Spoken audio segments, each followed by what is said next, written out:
बिस्मिल्लाहिर्रहमानिर्रहीम। अस्सलाम वालेकुम नाज़रीन, आप यूट्यूब चैनल देख रहे हैं, मैं इमरान खान हूँ। नाज़रीन, रिजवी बरादरान का पता चल गया है कि ये कहाँ पे गए, क्योंकि अब ख़बरें चलवाई जा रही हैं पाकिस्तान के टीवी चैनल्स पे और ज़राए से ये ख़बरें दी जा रही हैं कि जनाब रिजवी बरादरान का पता चल गया है। उन्हें वार्न किया गया है कि वो गिरफ़्तारी दे दें या फिर उनके ऊपर ऑपरेशन किया जाएगा और उनको गिरफ़्तार कर लिया जाएगा। तो ये बड़ी पुरानी कहानी है।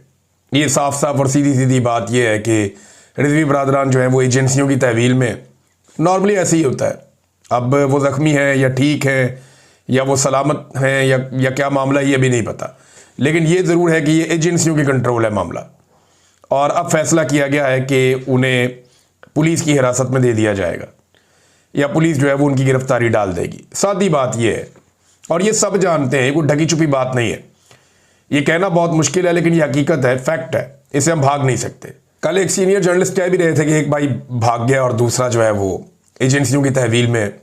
बहरहाल अब उन्हें पुलिस के हवाले किया जाएगा, उनकी गिरफ्तारी डाल दी जाएगी, फिर उन्हें अदालत में पेश किया जाएगा, फिर जो कानूनी मामला आता है वो चलते रहेंगे, ज़मानत की कोशिश होगी, वो सारी चीज़ें चलती रहती हैं।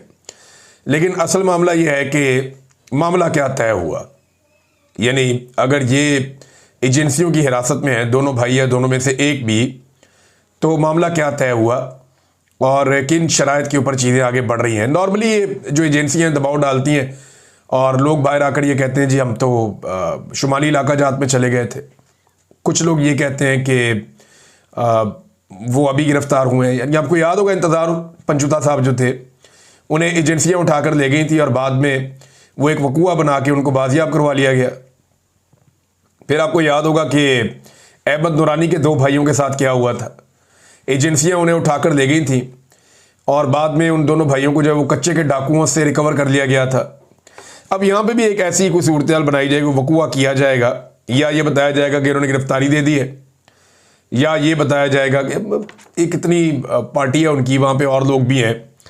लेकिन ये बड़े भोंडे तरीके से हमेशा एजेंसियाँ करती हैं और इसको इस दफ़ा भी कर लेंगी। दबाव शबाव उनके ऊपर मौलवियों का आ रहा है।